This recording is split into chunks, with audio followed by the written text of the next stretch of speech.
Yesterday, Gran Turismo 7 just got a massive update, which is more than meets the eye. There's a lot under the hood here that's made it run a lot better and feel a lot better than it used to. And the best way to experience it is on PSVR2, especially with the brand new edition of one of the best cars in the game, in my opinion now. We'll get into all the big changes and the new cars in just a second, but before we do that, only 25% you are subscribed, so please feel free to do so. And thank you to our patrons and YouTube members for supporting the channel day after day and week after week. With that being said, let's take a look at Gran Turismo 7's January 2025 update.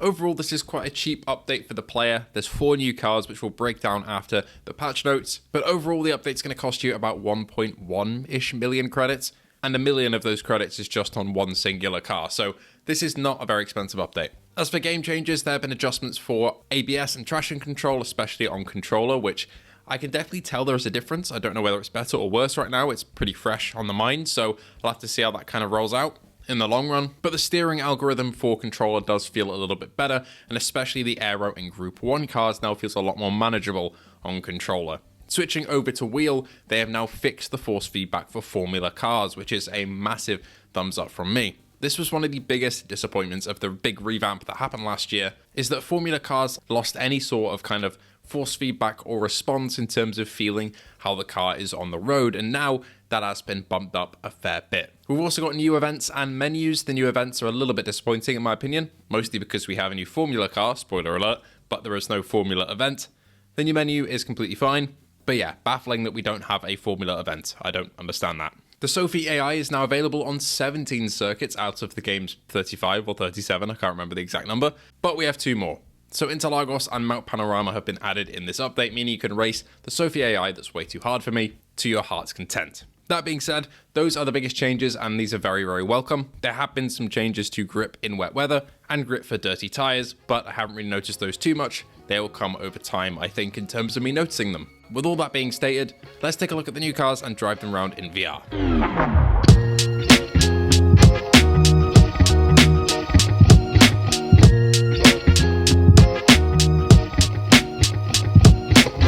First up, let's talk of the most boring vehicle in the entire lineup, in my opinion. This is the Toyota CHR-S 2018. This can be found in Brand Central for 26,000 credits, and you get what you pay for here, in my opinion. This compact SUV has a 2-litre 4-cylinder engine with a meek 144 horsepower. It's a great car in real life, it's rated as very reliable, but in the game, it just isn't the most fun to drive. And as a little fun fact, it's front-wheel drive only. And I mean, it's okay. It's perfectly fine. Like, it's got no gears, which is a little bit strange, but the brakes are fine. Mostly because you're not really going fast enough to warrant anything more. But I would have happily taken, you know, a 2016 plus modern race car over something like this. There's no emotional reaction from me driving this thing. Nothing happens. There's no, yay, excitement. There's not even any sadness really. It's just kind of in the middle somewhere. It sounds like a Hoover. Yeah, it's just not it. This is the least exciting vehicle in the update, and trust me, the rest of them, well, they're a lot more fun.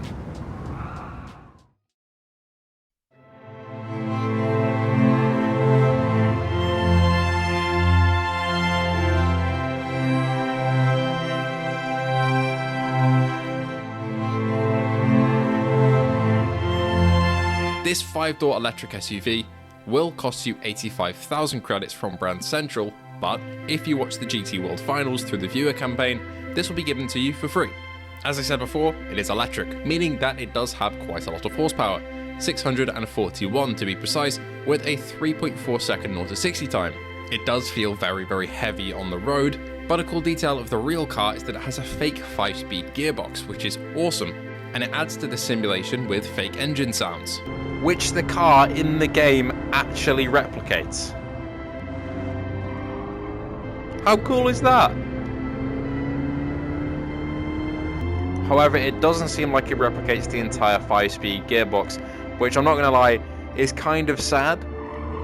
I was hoping that it would, but the simulated engine sounds are a very nice touch, I must admit. And the entertainment system actually having the proper, you know, indications of what's going on, like what gear we're in, which is drive, which I wish we could change to fake manual gears. But even if we can't, it's a nice touch having all of that there, having the torque distribution. And it's a nice car to drive. It's a lot nicer feeling, even though it's a lot heavier than the Toyota. It just feels a lot nicer, and I think it's the extra horsepower. It's got a lot of horsepower behind it, and it's quite a fast car. It feels more nimble because it's probably because it's not front-wheel drive, to be honest. And also just because of the extra torque and horsepower that really lets you kind of kick it into corners a little bit more and get some power out on the exit, and at least hit jumps like this with a little bit of, you know, flight to them, if nothing massive, you know, there's a bit there.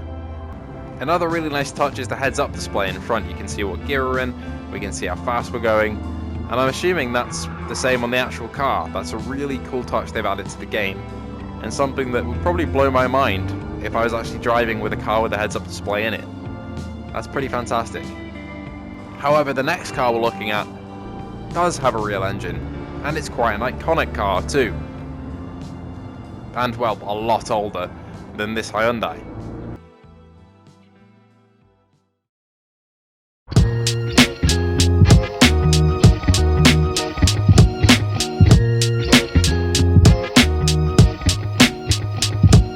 Ultimately, in my excitement tier list out of these four is the Honda Civic Extra 1987. This can be found at used cars for 61,600 credits exactly, and it's the 4th generation Civic, receiving some visual overhauls from the previous ones, both in the bodywork and also in the new 4-wheel double wishbone suspension and lengthened wheelbase, meaning that the handling of the car is pretty secure. And it is quite a lot of fun to drive, and I imagine modify. And this is more like it. This is a lot more like it. I liked the Ioniq, I really did. It was a nice experiment, a little taste of the future. I guess the future is now, but this is what's fun in GT7, even stock. I'm sure that a lot of people will kind of sort this car out and do a lot to it in the tuner and the GT Auto and customize it to within an inch of its life, but for me right now, it's stock, and to be honest, that's enough to have fun in.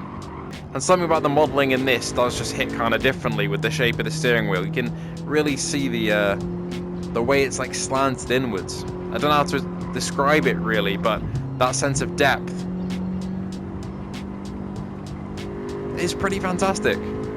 I did see some people arguing over on the forums about which Civic should have been added, and to be honest, I don't really have a horse in this race. I don't really mind. There may be more iconic Civics than this, but for me, I mean, I'm having a good time right now. And in my own time, I'll have to get to work with really getting some modifications done to this thing. And what a bright day it is to drive it.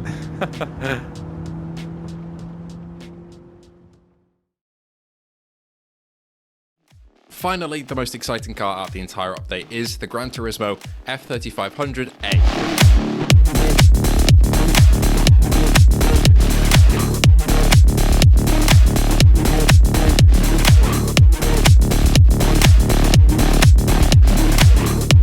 Now this can be found at Brand Central for, you guessed it, 1 million credits, as we said earlier, and this car really harkens back to the 3.5 litre 1992 V10 F1 era, the era of the advanced Williams, and this car feels and sounds absolutely incredible.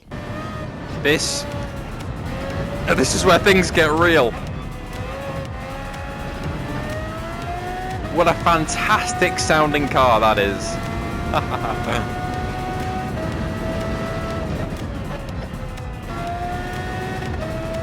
Oh my god, that's amazing. I waited so long for a new Formula car to be added. And now here we are. And it sounds magnificent.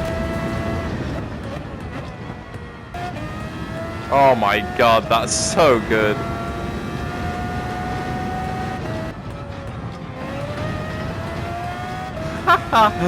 That's crazy.